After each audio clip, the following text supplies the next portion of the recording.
Hello friends, welcome to my channel. Friends, ಇದೊಂಥರ ನಂದು ಹುಷಾರಿಲ್ಲದೆ ಇರೋ ದಿನ ಅಂತ ಹೇಳ್ಬೋದು. ಸೊ ಬೆಳಗ್ಗೆನೇ ಎದ್ದು ಜಿಯನ್ನ ನಾನು ಸ್ಕೂಲಿಗೆ ಕಳಿಸ್ದೆ. ನಂದು ರೂಟೀನ್ ಅಂತ ಬಂದರೆ ಸ್ಕಿನ್ ಕೇರ್ ಕೂಡ ತುಂಬ ಇಂಪಾರ್ಟೆಂಟ್ ರೋಲ್ನ ಪ್ಲೇ ಮಾಡುತ್ತೆ.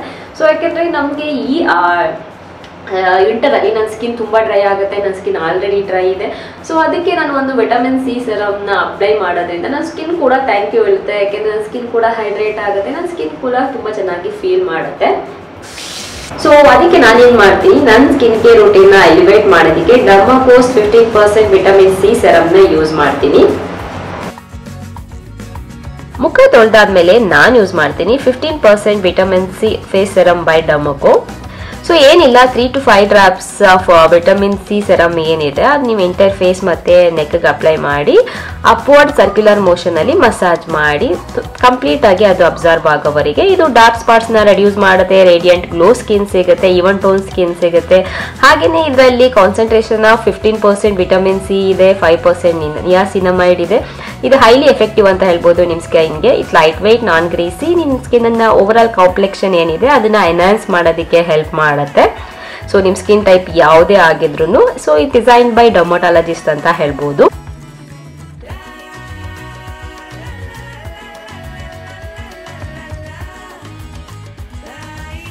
ಸೊ ನೆಕ್ಸ್ಟ್ ನಾನು ಯೂಸ್ ಮಾಡ್ತೀನಿ sunscreen gel. So 1% hyaluronic sunscreen aqua gel ಏನಿದೆ ಇದು ಪವರ್ ಆಫ್ SPF 50 ಇದೆ. ಹಾಗೇನೆ PA+++ ಫಾರ್ಮುಲೇಷನ್ ಇದೆ. ಸೊ ಇದು ಸ್ವಲ್ಪ ಅಮೌಂಟ್ನ ತಗೊಂಡು ನಿಮ್ಮ ಮುಖಕ್ಕೆ ನೆಕ್ಗೆ ಅಪ್ಲೈ ಮಾಡಿ ನಿಮ್ಮ ಸ್ಕಿನ್ ಎಲ್ಲೆಲ್ಲಿ ಎಕ್ಸ್ಪೋಸ್ ಆಗುತ್ತೆ ಅಲ್ಲೆಲ್ಲ ಸೊ ಜೆಂಟ್ಲಿ ಮಸಾಜ್ ಮಾಡಿ ಅಂಟಿಲ್ ಇಟ್ಸ್ ಗೆಟ್ಸ್ ಅಬ್ಸಾರ್ಬ್ಡ್ ಅಂತ ಹೇಳ್ಬೋದು. Super light weight, no white cast ಅಂತ ಹೇಳ್ಬೋದು. ಯಾವುದೇ ರೀತಿಯಾದ ವೈಟ್ ಪ್ಯಾಚಿ ಕಾಣಿಸಲ್ಲ, ಹಾಗೆ ಸ್ಕಿನ್ನ ಹೈಡ್ರೇಟ್ ಮಾಡುತ್ತೆ. ಸೊ ಇದರಲ್ಲಿ combination of hyaluronic acid and vitamin E ಇರೋದ್ರಿಂದ ಸನ್ ಡ್ಯಾಮೇಜ್ ವಿರುದ್ಧ ಫೈಟ್ ಮಾಡುತ್ತೆ. ಸೊ ನಿಮ್ಮದು ಸ್ಕಿನ್ ಏನಿದೆ ಬಟರ್ ಥರ ಸಾಫ್ಟ್ ಆಗಿ ಫೀಲ್ ಆಗುತ್ತೆ.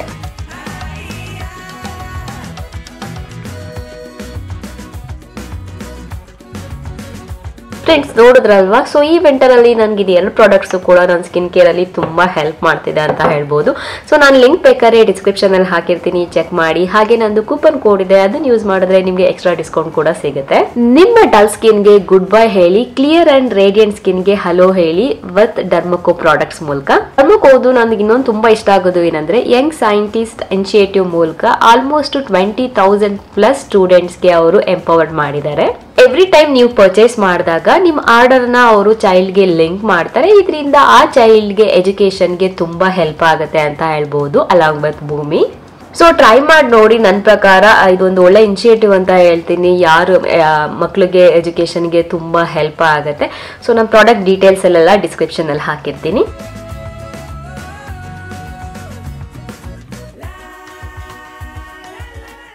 ಜಿಯನ್ನ ಸ್ಕೂಲಿಗೆಲ್ಲ ಕಳಿಸಿದಾದ್ಮೇಲೆ ನನಗೆ ಸ್ವಲ್ಪ ಟೈಮ್ ಸಿಗುತ್ತೆ. ಅಂದರೆ ಯಾಕೆಂದರೆ ಬ್ರೇಕ್ಫಾಸ್ಟ್ ಎಲ್ಲ ಆವಾಗಲೇ ಆಗ್ಬಿಟ್ಟಿರುತ್ತಲ್ಲ. ಸೊ ಆವಾಗ ನಾನು ಕೂತ್ಕೊಂಡು ನಂಗೆ ಸ್ವಲ್ಪ ಎಡಿಟಿಂಗ್ ಕೆಲಸ ಅಥವಾ ಕಮೆಂಟ್ಸ್ ಏನಾದರೂ ನೋಡೋದಿದ್ರೆ ಈ ಥರ ಕೆಲಸಗಳನ್ನೆಲ್ಲ ಮಾಡ್ಕೊತೀನಿ. ಸೊ ಅದಾದಮೇಲೆ ಶುರು ಆಗುತ್ತೆ ಲಂಚ್ ಪ್ರಿಪೇರ್ ಮಾಡೋ ಕೆಲಸ. ಏನಂದರೆ ಲಂಚ್ ಇವತ್ತು ಮಾಡೋದಕ್ಕೆ ಮೂಡೇ ಇರಲಿಲ್ಲ, ಆಯಿತಾ.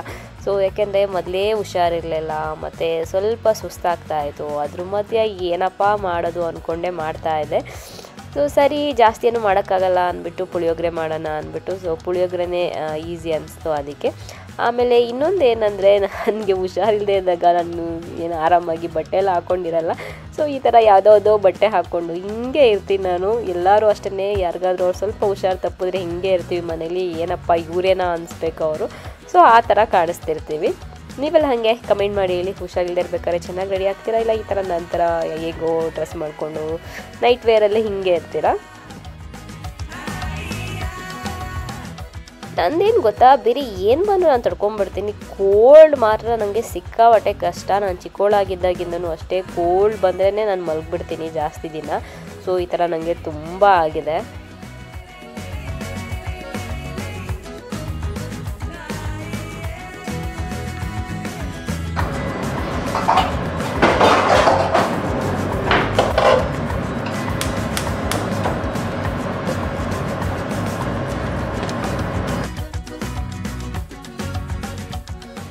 ಪುಳಿಯೋಗರೆ ಮಾಡ್ತಾ ಇದ್ದೆ. ಜಿಯನಿಗೆ ಪುಳಿಯೋಗರೆ ರೈಸ್ ಐಟಮ್ಸ್ ಇಷ್ಟ ಆಗುತ್ತೆ, ಅದಕ್ಕೆ ಬೇರೆ ಇನ್ನೇನು ಮಾಡೋಕ್ಕಾಗ್ತಿರ್ಲಿಲ್ಲ. ಪುಳಿಯೋಗರೆ ಆದರೆ ಬೇಗ ಆಗುತ್ತೆ ಅಂತ ರೆಡಿ ಮಾಡ್ತಾ ಇದ್ದೆ.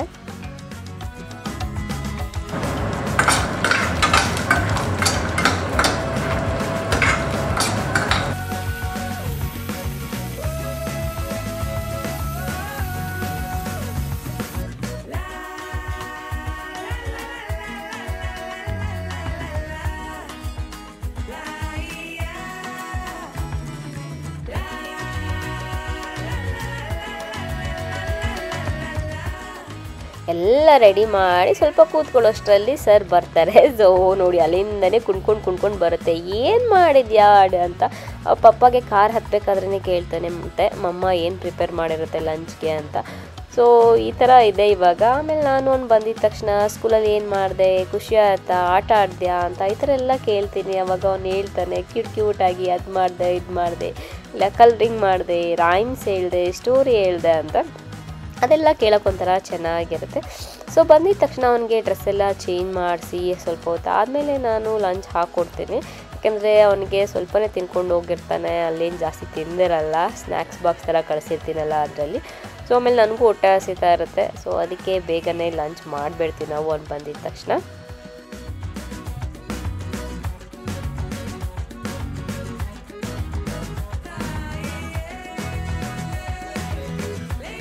ಸೊ ಫ್ರೆಂಡ್ಸ್ ಏನಂದರೆ ಲಂಚ್ ಎಲ್ಲ ಆದಮೇಲೆ ನನ್ನ ಕೈಲಿ ಆಗಲಿಲ್ಲ, ಮಲ್ಕೊಂಬಿಟ್ಟೆ. ಸೊ ನಂಗೆ ಹಿಂಗೆ ಸ್ಟ್ರೈಟಾಗಿ ಕ್ಯಾಮ್ರಾ ಮುಂದೆ ಮಾತಾಡೋಕ್ಕೂ ಆಗ್ತಿಲ್ಲ, ಅಷ್ಟು ಮೂಗೆಲ್ಲ ಕಟ್ಕೊಂಡಿದೆ. ಬಟ್ ಮಾಮೂಲಿ ಒಂದು ರೆಗ್ಯುಲರ್ ರುಟೀನ್ನ ನಿಲ್ಸೋಕ್ಕಾಗಲ್ಲ, ಮಾಡಲೇಬೇಕಾಗತ್ತೆ, ಅದಕ್ಕೆ ಮಾಡ್ಕೊಂಡು ಹೋಗ್ತಾ ಇದ್ದೀನಿ. ಸೊ ಜಸ್ಟ್ ಸ್ವಲ್ಪ ಹೊತ್ತು ಏನಂದರೆ ನನಗೆ ಈ ಥರ ಕೋಲ್ಡ್ ಆದಾಗ ಇದೆಲ್ಲ ಆದಾಗ ನನಗೆ ಸ್ವಲ್ಪ ಹೊತ್ತು ಮಲ್ಕೊಂಡ್ಬಿಟ್ರೆ ಮಧ್ಯಾಹ್ನ ಟೈಮು, ಆಮೇಲೆ ನನಗೆ ಸ್ವಲ್ಪ ಹೊತ್ತು ಆರಾಮ್ ಅನಿಸುತ್ತೆ. ಅದಕ್ಕೆ ಸ್ವಲ್ಪ ಹೊತ್ತು ಮಲ್ಕೊಂಡಿದ್ದೆ, ಇವಾಗ ಎದ್ದು ಬಂದೆ. ಆಮೇಲೆ ಸ್ವಲ್ಪ ಹೊತ್ತು ಆದಮೇಲೆ ಟೀ ಕಾಫಿ ಏನಾದರೂ ಮಾಡ್ತೀನಿ, ಮಸಾಲ ಟೀ ಮಾಡ್ತೀನಿ. ಯಾಕೆಂದರೆ ಕೋಲ್ಡ್ ಆಗಿರೋದ್ರಿಂದ ನನಗೆ ಏನು ಬಾಯಿಗೆ ಟೇಸ್ಟ್ ಸಿಗ್ತಾಯಿಲ್ಲ, ಏನು ತಿಂದರೂ ಟೇಸ್ಟ್ ಸಿಗ್ತಾಯಿಲ್ಲ, ಸ್ವಲ್ಪ ಸುಸ್ತು ಆಗ್ತಾ ಇದೆ.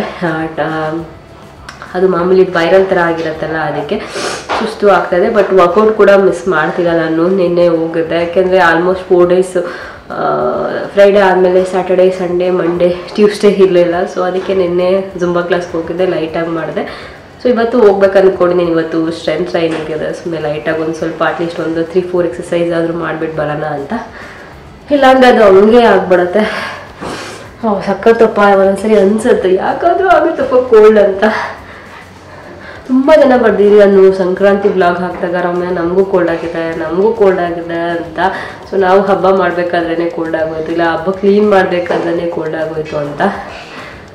ಸೊ ಅದಕ್ಕೆ ಹಾಟ್ ವಾಟರ್ ಜೀವಿಗೂ ಮಾಡ್ಕೊಂಡು ಬಂದಿದ್ದೀನಿ. ಅವನಿಗಂತೂ ಆಲ್ಮೋಸ್ಟ್ ಈ ಥರ ವೆದರ್ ಸ್ಟಾರ್ಟ್ ಆದಾಗಿಂದ ಇದೆ.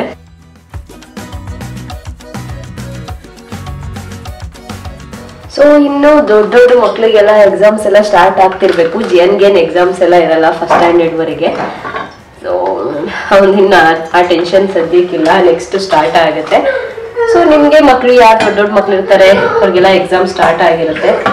ಸೊ ಅವ್ರನ್ನ ಎಕ್ಸಾಮ್ ಸ್ಟಾರ್ಟ್ ಆಗುತ್ತೆ ಅಂದರೆ ಮಾರ್ಕ್ಸ್ ಸ್ಟಾರ್ಟ್ ಆಗುತ್ತೆ, ಬಟ್ ಪ್ರಿಪ್ರೇಷನ್ಸ್ ಎಲ್ಲ ಇವಾಗಿಂದನೇ ಸ್ಟಾರ್ಟ್ ಆಗುತ್ತೆ. ಅವಾಗೆಲ್ಲ ಪ್ರಿಪೇರ್ ಮಾಡಿಸೋದೇ ನಿಮಗೆ ದೊಡ್ಡ ಟಾಸ್ಕ್ ಆಗಿರುತ್ತೆ, ಅಮ್ಮಂದಿರಿಗೆ ಇಲ್ಲ ಅಪ್ಪಂದಿರಿಗೆ. ಸೊ ಹೆಂಗೆ ಎಲ್ಲರೂ ಪ್ರಿಪೇರ್ ಮಾಡಿಸ್ತಿದ್ದೀರಾ ಮಕ್ಕಳನ್ನ, ನಮ್ಗೆ ಗೊತ್ತು ಈ ಟೈಮಲ್ಲಿ ನಿಮ್ಗೇನೆ ಟೈಮ್ ಇರಲ್ಲ ಏನು ಮಾಡೋದಕ್ಕೂ ಅಂತ. ಸೊ ಅದ್ರ ಮಧ್ಯ ಈ ಥರದ್ದೆಲ್ಲ ಆಗ್ಬಿಟ್ರೆ ಇನ್ನೂ ಕಷ್ಟ ಆಗುತ್ತೆ. ಸೊ ಸ್ವಲ್ಪ ದೊಡ್ಡ ಮಕ್ಳಿದ್ರೆ ಅವ್ರ ಕೆಲಸ ಅವರೇ ಮಾಡ್ಕೊಳ್ಳೋದಾದ್ರೆ ಸ್ವಲ್ಪ ಪರವಾಗಿಲ್ಲ, ಏನು ನಮ್ಗೆ ಹುಷಾರಿಲ್ಲ ಅಂತ ಓಕೆ ಆರಾಮಾಗಿ ರೆಸ್ಟ್ ತಗೋಬೋದು. ಬಟ್ ಈ ಥರ ಚಿಕ್ಕ ಮಕ್ಕಳು ಏನಂತೆ ಮಕ್ಳಿದ್ರೆ ಏನು ಹುಷಾರಿಲ್ಲ ಅಂದ್ರು ಇದು ಕೆಲಸಗಳು ಮಾಡಬೇಕು, ಅವ್ರನ್ನ ನೋಡ್ಕೋಬೇಕಾಗುತ್ತೆ. ಚಂದ ಸ್ವಲ್ಪ ಹೆಲ್ಪ್ ಮಾಡ್ತಾರೆ, ಬಟ್ ಆದ್ರೂ ಅದು ಇದು ಊಟದ್ದು ಆ ಥರದ್ದೆಲ್ಲ ನೋಡ್ಕೊಳ್ಳೇಬೇಕಾಗುತ್ತೆ. ಸೊ ಮಸಾಲ ಟೀ ಪೌಡರ್ ಏನಿದೆ ಚಾಯ್ ಅಂತ ತರಿಸ್ಕೊಂಡಿದ್ದೀನಿ. ಚಾಯೋಸಿಂದ ಸ್ವಲ್ಪ ಸ್ಟ್ರಾಂಗ್ ಆಗಿದೆ. ಸೊ ಸ್ವಲ್ಪ ಕುಡಿದ್ರೆ ಸಮಾಧಾನ ಆಗುತ್ತೆ. ಸೊ ನಂದು ಏನು ಗೊತ್ತಾ, ಯಾವ ನದಿಯಾಗಿ ಏನಾಗಲಿ ಎಳ್ಳು ಬೆಲ್ಲ ಎಲ್ಲ ವರ್ಷಕ್ಕೊಂದ್ಸರಿ ಸಿಗೋದಲ್ವ. ಸೊ ಅದು ಸ್ವಲ್ಪ ನಾನು ತಿನ್ನಬೇಕು, ಇಲ್ಲಾಂದ್ರೆ ಸಮಾಧಾನ ಆಗಲ್ಲ. ಯಾಕೆಂದ್ರೆ ವರ್ಷಕ್ಕೊಂದ್ಸರಿ ಸಿಗೋದು ಏನಿರುತ್ತೆ ಆ ಪದಾರ್ಥಗಳನ್ನೆಲ್ಲ ಅವಾಗ ತಿನ್ಬಿಡ್ಬೇಕು, ಇಲ್ಲ ಮತ್ತೆ ಅದು ಸಿಗಲ್ಲ. ಫ್ರೆಂಡ್ಸ್ ವರ್ಕೌಟ್ ಎಲ್ಲ ಮುಗಿಸ್ಕೊಂಡು ಬಂದ, ಆಮೇಲೆ ಕುಕ್ ಮಾಡೋಣ ಅನ್ಕೊಂಡೆ, ಆಗಲಿಲ್ಲ ಮಾಡೋಕ್ಕೆ. ಸೊ ಅದಕ್ಕೆ ಸುಮ್ಮನೆ ಹೊರಗಡೆ ಹೋಗಿ ಸೂಪ್ ಏನಾದರೂ ಕುಡ್ಕೊಂಬರೋಣ ಅಂದ್ಬಿಟ್ಟು ಹೋಗ್ತಾ ಇದ್ದೀವಿ. ಸೊ ಒಂದೊಂದ್ಸರಿ ಮಾಡ್ತೀನಿ, ಬಟ್ ಒಂದೊಂದ್ಸರಿ ವರ್ಕೌಟ್ ಮಾಡ್ಕೊಂಡು ಬಂದಿದ್ದು ಮತ್ತು ಕೋಲ್ಡ್ ಆಗಿರೋದು, ಅದರಿಂದ ಸ್ವಲ್ಪ ಮಾಡೋಕ್ಕಾಗಲಿಲ್ಲ. ಇವರಿಬ್ರು ನೋಡಿ, ಜಿಯನ್ ಬೈಕಲ್ಲಿ ಹೋಗ್ಬೇಕಂತೆ, ಬೈಕಲ್ಲಿ ಬೇಡ ಕಾರಲ್ಲಿ ಹೋಗೋಣ ಅಂದ್ರೆ ಆಟ ಮಾಡ್ಕೊಂಡು ನಾನು ಬರಲ್ಲ.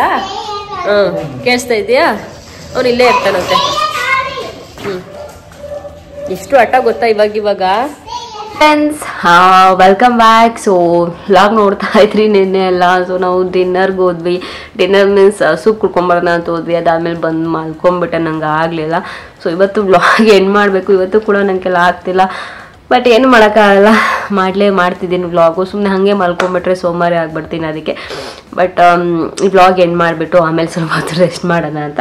ಸೊ ಏನಂದರೆ ನಾನು ರೀಸೆಂಟಾಗಿ ರಿಲಯನ್ಸ್ ಟ್ರೆಂಡ್ಸ್ಗೆ ಹೋಗಿದ್ದೆ. ಆ್ಯಕ್ಚುಲಿ ನಾನು ಏನಂದರೆ ಟ್ರೆಂಡ್ಸಲ್ಲಿ ಏನಾದರೂ ನನಗೆ ಎತ್ನಿಕ್ ವೇರ್ ಬೇಕಂದರೆ ಮಾತ್ರ ಹೋಗ್ತೀನಿ, ಇಲ್ಲಾಂದರೆ ನಾನು ವೆಸ್ಟರ್ನ್ ಎಲ್ಲ ಶಾಪಿಂಗು ಟ್ರೆಂಡ್ಸ್ಗೆ ಹೋಗೋದು ಕಡಿಮೆನೇ. ಸೊ ನನಗೆ ಎತ್ನಿಕ್ ವೇರ್ ತುಂಬ ಇಷ್ಟ ಆಗುತ್ತೆ. ಬಟ್ ನಾನು ಟ್ರೆಂಡ್ಸಲ್ಲಿ ಶಾಪಿಂಗ್ ಮಾಡಿ ಆಲ್ಮೋಸ್ಟ್ ಒಂದು 2 ಇಯರ್ಸೇ ಆಗಿಬಿಟ್ಟಿತ್ತು. ಸೊ ನಾವು ಆಲ್ಮೋಸ್ಟ್ ನಾನು ಬ್ರಿಗೇಡಲ್ಲಿ ಇದ್ದಾಗ ಮಾಡಿದ್ಲ ಅಷ್ಟು. ಇವಾಗ ರೀಸೆಂಟಾಗಿ ಹೋದಾಗ ಏನೋ ಆಫರ್ ಹೋಗ್ತಾ ಇತ್ತು, 50% ಪ್ಲಸ್ ನೀವೇನು ಪರ್ಚೇಸ್ ಮಾಡ್ತೀರಾ ಅದ್ರ ಮೇಲೆ 25% ಡಿಸ್ಕೌಂಟ್. ಸೊ ಅದ್ರ ಪ್ರಕಾರ 65% ಡಿಸ್ಕೌಂಟ್ ಅಂತ ಹೇಳ್ಬೋದು. ಸೊ ಅದಕ್ಕೆ ಕೆಲವು ನನ್ನ ಹತ್ರ ಕುರ್ತಾಸ್ ಇವಾಗ ಸ್ವಲ್ಪ ಕಡಿಮೆನೇ ಇತ್ತು, ಅದಕ್ಕೆ ಕುರ್ತಾಸ್ ಬೇಕಿತ್ತು, ಅದಕ್ಕೆ ನಾನು ಸ್ವಲ್ಪ ತೊಗೊಂಡು ಬಂದೆ. ನಿಮಗೂ ಕೂಡ ಕುರ್ತಾಸ್ ಇಷ್ಟ ಆಗುತ್ತಲ್ಲ, ಅದಕ್ಕೆ ತೋರ್ಸೋಣ ಅಂದ್ಬಿಟ್ಟು. ಸೊ ಬನ್ನಿ ತೋರಿಸ್ತೀನಿ ನಾನು. ಅಲ್ಲಿ ಯಾರೋ ಒಬ್ರು ನೋಡಿದ್ರಂತೆ, ಬಟ್ ನಂಗೆ ಬಂದು ಮಾತಾಡ್ಸೋಕ್ಕಾಗಲಿಲ್ಲ ಅಂತ ಕಮೆಂಟಲ್ಲಿ ಮಾಡಿದ್ರಿ. ಬಂದು ಮಾತಾಡಿಸಿ, ನನಗೇನು ಬೇಜಾರಾಗಲ್ಲ, ತುಂಬ ಖುಷಿ ಆಗುತ್ತೆ ನಂಗೆ ನೀವೇನಾದರೂ ಬಂದು ಮಾತಾಡ್ಸಿದ್ರೆ. ಸೊ ಆ ಥರ ಎಲ್ಲ ಮುಜುಗರ ಪಡ್ಕೊಬೇಡಿ ಅಂತ ಹೇಳ್ತೀನಿ, ಕಮೆಂಟಲ್ಲಿ ಹಾಕಿದ್ರಿ ಅದಕ್ಕೆ ಹೇಳ್ತಾ ಇದ್ದೀನಿ. ಸೊ ಫಸ್ಟ್ ಬಂದು ಈ ಕುರ್ತಾ ನಂಗೆ ತುಂಬ ಇಷ್ಟ ಆಯಿತು. ಕಲರ್ ಚೆನ್ನಾಗಿದೆ, ಮತ್ತು ಗೋಲ್ಡ್ ಕಲರ್ ಅಥವಾ ವೈಟ್ ಕಲರ್ ಪ್ಯಾಂಟ್ ಜೊತೆ ಹಾಕೊಂಡ್ರೆ ಚೆನ್ನಾಗಿ ಕಾಣಿಸುತ್ತೆ, ಮತ್ತು ಸಿಂಪಲ್ ಆಗಿದೆ. ಸೊ ಇದು 600 ರುಪೀಸ್ ಏನೋ. ಸೊ ಅದ್ರ ಮೇಲೆ 65% ಅಂತ ಅಂದ್ಕೊಂಡ್ರೆ ನಿಮ್ಗೆ ಕೌಂಟ್ ಮಾಡಿದ್ರೆ ಗೊತ್ತಾಗುತ್ತೆ. ಎಷ್ಟೊಂದು ಜನ ರಮ್ಯಾ ನೀವು ನನಗೆ ಸೇಲಲ್ಲೇ ಹೇಳಿ ಅಂತ, ನಾನು ತುಂಬ ಸರಿ ಸೇಲಲ್ಲಿ ಶಾಪಿಂಗ್ ಮಾಡಿದಾಗಲೇ ಹೇಳಿರೋದು. ಅಥವಾ ನೀವು ಎವ್ರಿ ಡಿಸೆಂಬರ್ ಮತ್ತು ಜೂನಲ್ಲಿ ನಿಮಗೆ ಸೇಲ್ಗಳು ಬರುತ್ತೆ, ಸೊ ಅವಾಗ ನೀವು ನೋಡ್ಕೊಂಡು ಶಾಪಿಂಗ್ ಮಾಡ್ಬೋದು. ಬಟ್ ಯಾವಾಗ ಎಕ್ಸಾಕ್ಟ್ ಟೈಮಿಂಗ್ಸು ಡೇಟ್ಸ್ ಎಲ್ಲ ಗೊತ್ತಿರಲ್ಲ, ಯಾಕೆಂದರೆ ಅವರು ಹೆಂಗೆ ಅಂತ ಹೇಳಕ್ಕೆ ಬರಲ್ಲ. ಸೊ ಅದಾದಮೇಲೆ ನೆಕ್ಸ್ಟು ಇದು ಒಂಥರ ಮೆಟೀರಿಯಲ್ ನಮಗೆ ತುಂಬ ಇಷ್ಟ ಆಯಿತು. ಸೊ ಆ ಮೆಟೀರಿಯಲ್ ಕಂಪೇರ್ ಮಾಡಿದ್ರೆ ಇದು ನನಗೆ ತುಂಬ ಇಷ್ಟ ಆಯಿತು, ಯಾಕೆಂದರೆ ಅದು ಮೆಟೀರಿಯಲ್ ಫುಲ್ ತುಂಬ ಚೆನ್ನಾಗಿದೆ ಅಂತಿಲ್ಲ. ಸೊ ಅದು ಪ್ರೈಸಿಗೆ ತಕ್ಕಂತೆ ಇದೆ, ಬಟ್ ಇದ್ರದ್ದು ಮೆಟೀರಿಯಲ್ ತುಂಬ ಚೆನ್ನಾಗಿದೆ, ನನಗೆ ಇಷ್ಟ ಆಯಿತು. ಹಾಕೊಂಡು ನೋಡಿದೆ, ಜೀನ್ಸ್ ಜೊತೆ ಹಾಕೊಳ್ಳೋದಕ್ಕೆ ಚೆನ್ನಾಗಿರುತ್ತೆ. ನಂದು ಮಂತ್ರಾಲಯಕ್ಕೆ ಹಾಕೊಂಡು ಹೋಗಿ ಶಾರ್ಟ್ ಕುರ್ತಿ ಮತ್ತು ಹಬ್ಬದಲ್ಲಿ ಹಾಕೊಂಡಿದ್ದು ಕುರ್ತಾ ಸೆಟ್ ಬಗ್ಗೆ ತುಂಬ ಕೇಳ್ತಾ ಇದ್ರಿ. ಸೊ ಅದ್ರದ್ದು ಲಿಂಕ್ಸ್ ಇಲ್ಲ ನನಗೆ, ನಾನು ಲಿಂಕ್ಸ್ ಇದ್ದಾಗ ಟ್ಯಾಗ್ ಪ್ರಾಡಕ್ಟ್ಸ್ ಎಲ್ಲ ಹಾಕಿರ್ತೀನಿ. ಸೊ ಒಂದೊಂದ್ಸರಿ ಲಿಂಕ್ ಸಿಕ್ಕಿಲ್ಲ ಅಂದರೆ ಏನೂ ಮಾಡೋಕ್ಕಾಗಲ್ಲ. ಇದ್ರದ್ದು ಟ್ರೈ ಮಾಡ್ತೀನಿ, ಯಾವುದೇ ಸಿಕ್ಕಿದ್ರೆ ಅದ್ರದ್ದು ಹಾಕಕ್ಕೆ ಟ್ರೈ ಮಾಡ್ತೀನಿ. ಸೊ ಇದು ತುಂಬ ಚೆನ್ನಾಗಿದೆ. ಇದು ಅಷ್ಟೇ ಪ್ರೈಸ್ 800 ರುಪೀಸು. ಸೊ ಅದ್ರ ಮೇಲೆ ಡಿಸ್ಕೌಂಟು. ಸೊ ನೆಕ್ಸ್ಟ್ ಒಂದು ಕುರ್ತಾ ಸೆಟ್ ತೊಗೊಂಡೆ. ಸೊ ಇದು ಫುಲ್ಲು ಕುರ್ತಾ ಸೆಟ್ ಇದು. ಓಕೆ, ಇದು 3/4 ಸ್ಲೀವ್ಸ್ ಇದೆ. ನಾನು ಹಾಕ್ಕೊಂಡು ಟ್ರೈ ಮಾಡಿದೆ, ಅಲ್ಲಿ ರಿಟರ್ನ್ ಮತ್ತು ಎಕ್ಸ್ಚೇಂಜ್ ಇಲ್ಲ ಅಂತ ಹೇಳಿದ್ರು, ಅದಕ್ಕೆ ಆಮೇಲೆ ಸೊ ಇದು ಕುರ್ತಾ ಸೆಟ್ಟು, ಇದು ಕೂಡ ಅಷ್ಟೇ ತುಂಬ ಚೆನ್ನಾಗಿದೆ. ಸೊ ಇದಕ್ಕೆ ಈ ಥರ ಪ್ಯಾಂಟ್ ಬರುತ್ತೆ, ಪ್ಯಾಂಟ್ ಈ ರೀತಿಯಾಗಿದೆ. ಸೊ ಎರಡು ಸೇಮ್ ಇದೆ. ನನಗೆ ಲೆಂತ್ ಸ್ವಲ್ಪ ಜಾಸ್ತಿ ಅನಿಸ್ತಿದೆ, ಸ್ವಲ್ಪ ಕಟ್ ಮಾಡಿಸ್ಬೇಕು ಅಂತ ಅಂದ್ಕೊಂಡಿದ್ದೀನಿ. ಸಿಂಪಲಾಗಿ ಎಲ್ಲಾದರೂ ಟೆಂಪಲ್ ಹೋದಾಗ ಹಾಕೋಬೇಕು ಅಂತ ಅನಿಸಿದಾಗ ಹಾಕೋಬೋದು, ಅದಕ್ಕೆ ನನಗೆ ಇಷ್ಟ ಆಯಿತು, ಅದಕ್ಕೆ ತೊಗೊಂಡೆ. ಇದು 1000 ರುಪೀಸ್ ಏನೋ ಇದು. ಅದಾದಮೇಲೆ ನೆಕ್ಸ್ಟ್ ಇನ್ನೊಂದು ಕುರ್ತಾ, ಇದು ನಂಗೆ ತುಂಬ ಇಷ್ಟ ಆಯಿತು. ಸ್ವಲ್ಪ ಎಕ್ಸ್ಪೆನ್ಸಿವೆ ಕಂಪೇರೇಟಿವ್ಲಿ, ಇದೆಲ್ಲ ಕಡಿಮೆ ಇದೆ ತೊಗೊಂಡೆ. ಯಾಕಂದರೆ ನಾನು ಕುರ್ತಾಸ್ ಜಾಸ್ತಿ ವೇರ್ ಮಾಡಲ್ಲ, ಎಲ್ಲಾದರೂ ದೇವಸ್ಥಾನಕ್ಕೆ ಹೋದಾಗ ವೇರ್ ಮಾಡ್ತೀನಿ. ಸೊ ಅದಕ್ಕೆ ಸ್ವಲ್ಪ ಕಡಿಮೆದೆ ಹೇಳಿ ಅಂತ ನನಗೆ ಕುರ್ತಾ ಸೆಟ್ಗಳು ತೊಗೊಂಡಾಗ ಸ್ವಲ್ಪ ಎಕ್ಸ್ಪೆನ್ಸಿವ್ ತೊಗೊತೀನಿ. ಬಟ್ ಇದು ನನಗೆ ತುಂಬ ಇಷ್ಟ ಆಯಿತು, ಕಲರು ಎಲ್ಲ ಮತ್ತು ಮೆಟೀರಿಯಲು ಇದಕ್ಕೆಲ್ಲ ವಿತ್ ಲೈನಿಂಗ್ ಇದೆ, ಪ್ಯೂರ್ ಕಾಟನ್ ಮೆಟೀರಿಯಲು. ಇದು ನಿಮಗೆ ಆಲ್ಮೋಸ್ಟ್ 2500 ರುಪೀಸು. ಸೊ ತುಂಬ ಚೆನ್ನಾಗಿದೆ. ಇಲ್ಲೆಲ್ಲ ಎಂಬ್ರಾಯ್ಡ್ರಿ ವರ್ಕ್ ಇದೆ, ಕ್ಯಾಮ್ರಲ್ಲಿ ಅದು ನಿಮಗೆ ಕಾಣಿಸ್ತಿಲ್ಲ, ಬಟ್ ಡೈರೆಕ್ಟಾಗಿ ನೋಡೋದಕ್ಕೆ ತುಂಬ ಚೆನ್ನಾಗಿರುತ್ತೆ. ಚೆಂದಾಗಿದೆಲ್ಲ ಅಷ್ಟು ಕಷ್ಟ ಇದೆ, ಬಟ್ ಇದು ತುಂಬ ಇಷ್ಟಪಟ್ಟರು. ಅವ್ರು ನೋಡಿದ ತಕ್ಷಣ ಓಕೆ ಚೆನ್ನಾಗಿದೆ ಇದು ತಗೋ ಅಂತ. ಸೊ ಇದು ನನಗೆ ತುಂಬ ಇಷ್ಟ ಆಯಿತು. ಫುಲ್ ನಿಮಗೆ ಅನಾರ್ಕಲಿ ಥರ ಬರುತ್ತೆ, ಫುಲ್ ಲೆಂತ್ ಬರುತ್ತೆ ಆಲ್ಮೋಸ್ಟು. ವೈಟ್ ಪ್ಯಾಂಟ್ ಜೊತೆ ಹಾಕ್ಕೊಂಡ್ರೆ ಇದು ತುಂಬ ಚೆನ್ನಾಗಿರುತ್ತೆ. ನನಗೆ ಈ ಕಲರ್ ಎಲ್ಲ ವೈಟ್ ಪ್ಯಾಂಟ್ ಜೊತೆ ಹಾಕೊಳ್ಳೋದಕ್ಕೆ ತುಂಬ ಇಷ್ಟ ಆಗುತ್ತೆ. ನಾನು ಲೆಗಿನ್ ಇವಾಗ ಯೂಸ್ ಮಾಡ್ತಿರೋದು ಕಡಿಮೆನೇ. ಸೊ ಆಲ್ಮೋಸ್ಟ್ ಪ್ಯಾಂಟ್ಸ್ ಏನು ಬರುತ್ತೆ ಅದನ್ನು ಹಾಕೋತೀನಿ, ಇಲ್ಲ ಕುರ್ತಾ ಜೊತೆ ಜೀನ್ಸೇ ಹಾಕ್ಕೊಳ್ತೀನಿ. ಸೊ ಇಷ್ಟು ಹೆಂಗೆ ಬರ್ತಾ ಇದೆ, ಕಣ್ಣಲ್ಲಿ ನೀರು ಬರ್ತಾ ಇದೆ, ಮಾತಾಡೋಕ್ಕಾಗ್ತಿಲ್ಲ, ನೋಡ್ಬೋದು ನೀವು. ಇಷ್ಟು ನಾನು